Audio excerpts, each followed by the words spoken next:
Oh, what's up everybody, Cynda here, and welcome back to another episode of Cynda Talks.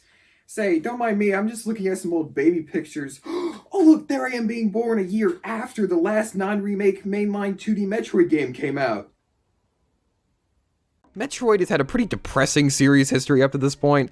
The original on the NES was released with a sequel on Game Boy that aged about as well as a fine milk, following close behind 5 years later. Wait, 5 years?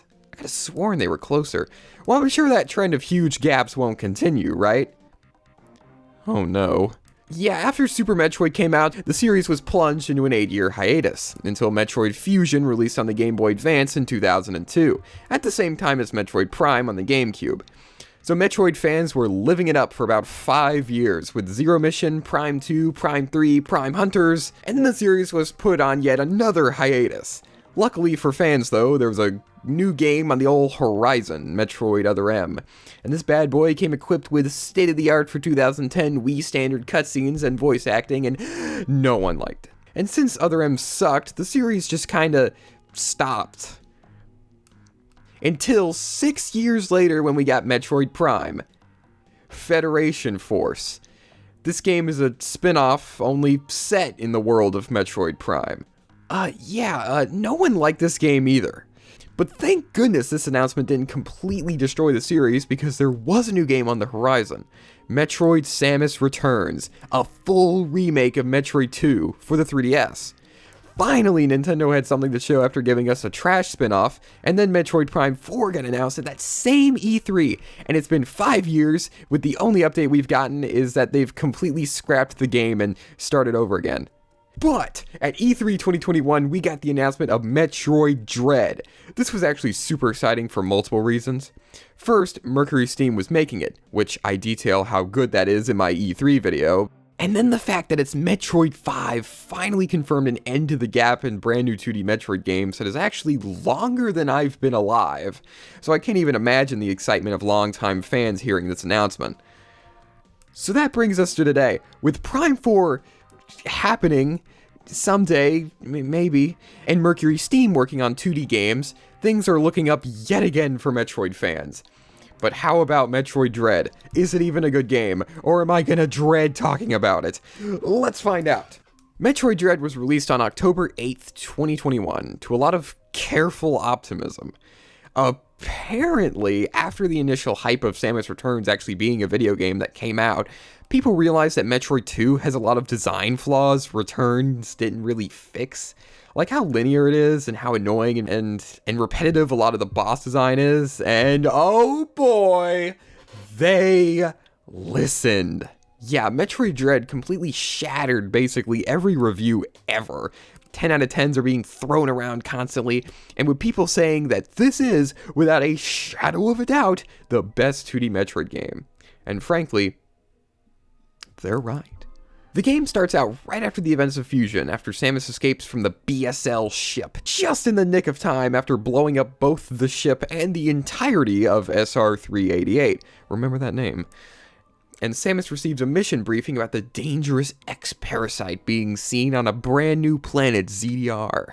The thing about the X-Parasite, though, is that they're native to SR-388. See, I told you, remember that? And Samus literally just blew up every single one of the X. So seeing this new one's a pretty big problem, if I do say so myself. So Samus blasts off to ZDR to investigate this possible X-Parasite, because she's actually resistant to them thanks to her Metroid vaccine she got at the beginning of Fusion. After she lands on ZDR, she gets completely blindsided by this evil Chozo-looking guy who beats her up and then just vanishes. Kinda lame, but I guess a horribly written way for Samus to lose her powers is just kinda tradition at this point. Now that we're in spoilery territory, Adam from Fusion shows up again, and this is actually quite a shock for me when I started playing this game, because I did not expect Adam to just show up again. And he takes on a pretty big role in this game, advising Samus as she goes through ZDR. Unlike Fusion, however, where Adam is like, okay, Chief, I need you to go here, and you get there by going here, here, and here. This game, it's more lore building, and the most handholdy he gets is where he goes, oh yeah, there's the space jump in this game, but I don't know where it is. That's your job. Man, it's good implementation. Now we're going to focus in on the core gameplay and design, because this game is refreshingly Metroid. Now, if you've been watching this show for a while, you know that I wasn't a Metroid fan until about 2018 when I picked up Super Metroid and played it to completion in like a month. Before that, in 2015, I played like 30 minutes of Prime 1 and then shelved it because it sucked. So I don't really have the biggest Metroid history, but I have played quite a few of the games, and I can tell you that Dread is such an interesting combination of both Fusion and Super throughout its gameplay and story. Now, I don't want to spend this whole review comparing this game to its predecessors, because that's lazy and dumb. So instead, I'm going to tell you how much I appreciate this game for not pandering to nostalgia. It would be so easy just to jam in a bunch of old bosses, and fans would be freaking out, maybe sprinkle in a few new music tracks that are remixes of older songs for a little nostalgia here and there. But Mercury Steam did a legendary job at handling nostalgia. They ignored it completely. Now, of course, completely is an understatement, since Kraid returns, and there's a cutscene that very clearly blasts the lower Brinstar theme from Super Metroid. But this game is awesome in the sense where it uses any nostalgia in a useful way, not just pandering.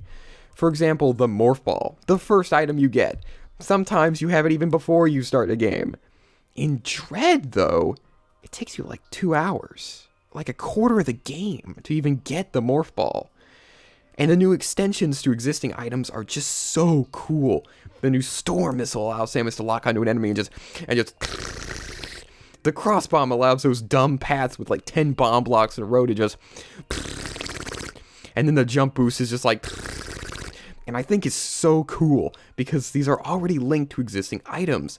Like you'd expect to get the Power Bomb, but instead it's just the Cross Bomb, or you'd expect to get the Space Jump, instead it's just the Jump Boost. This game does nostalgia in such an interesting way. It takes your ideas and similarities about the series and twists them just a little bit by giving you something that's kinda like the old item, but a touch weaker. Don't even get me started on the brand new Aeon abilities. The Phantom Cloak is kind of disappointing, since it's not even fun to use, since you need to stay still while using it or else the energy bar will deplete super quickly. It allows Samus to avoid the Emmys that I'll talk about later, but in my experience, it just makes things more annoying since you have to use it kind of far away or else this thing is just going to run into you anyways. But man, oh man, the flash shift.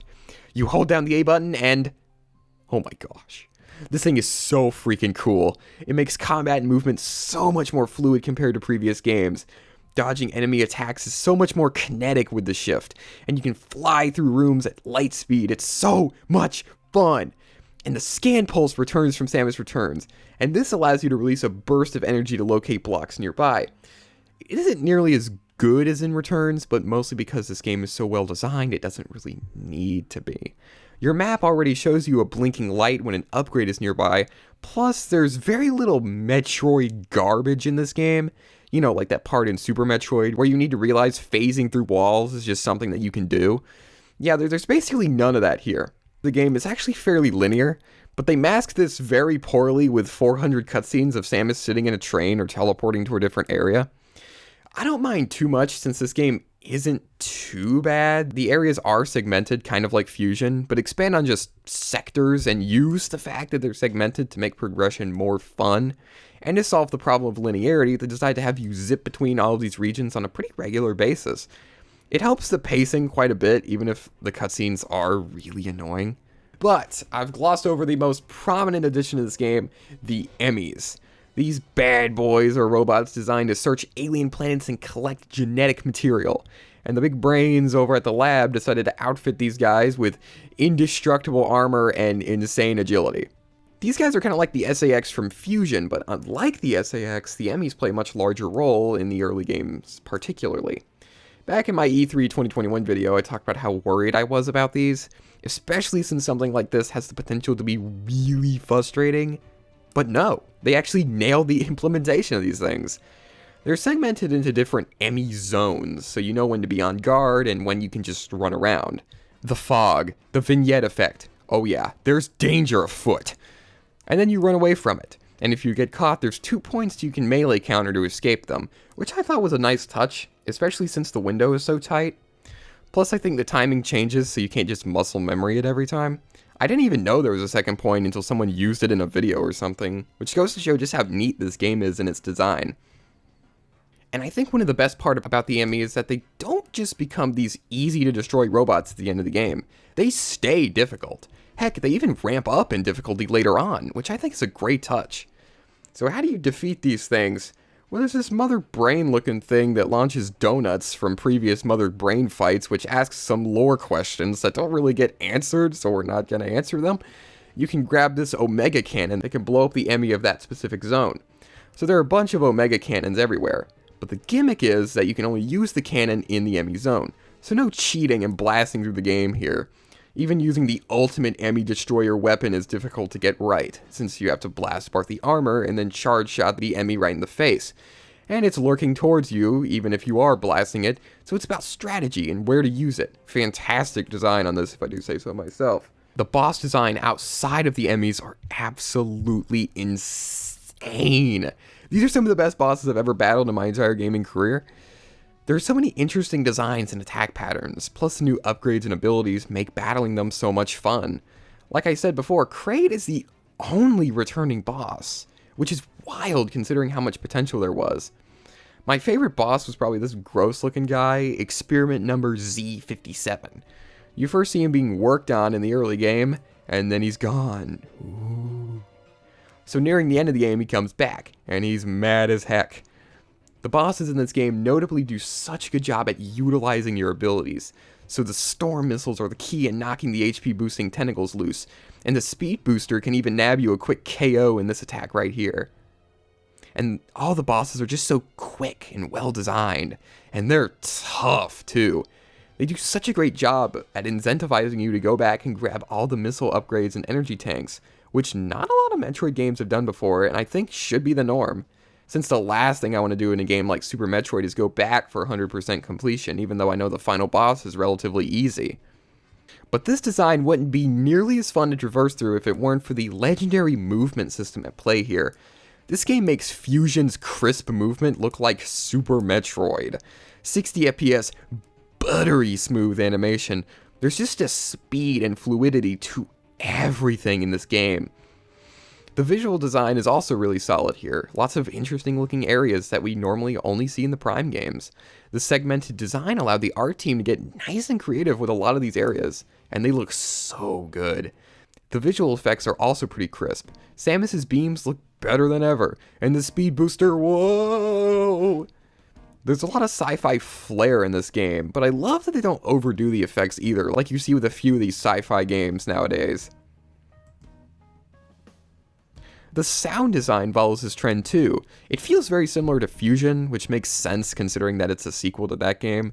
You know, there's not a huge, when you pick up an item. I think it works to make this game stick out a bit more compared to something like Prime or even Samus Returns. I also really like how the Emmy sound, this robotic pinging, is really weird and it stands out against the otherwise naturalistic sounds of the environment, or the explosive sounds of Samus's shots. The soundtrack though, I think this is the first soundtrack I wasn't a fan of on this entire series. It focuses a bit too hard on sci-fi rather than Metroid, which has always been uncharacteristically upbeat for a story about a bounty hunter on a lone alien planet. That being said, there are a few bangers here. The experiment number Z57 boss theme slaps, the Burenia theme slaps, but those are really the only tracks that stood out to me. In conclusion, Metroid Dread is good because it's a unique game in the modern industry. It respects the player's intelligence. In a world of Sony exclusives that are more movie than game, and more games turning into open world that, while expansive and fun, can sometimes feel too empty and shallow. Metroid Dread is a reminder that video games are still fun. This game is filled to the brim with just design, passion for the Metroid series, fun, engaging gameplay that has a solid challenge to it.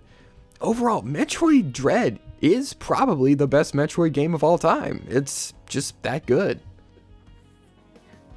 Aww, there's me right after Metroid Dread came out. Have I always been that ugly?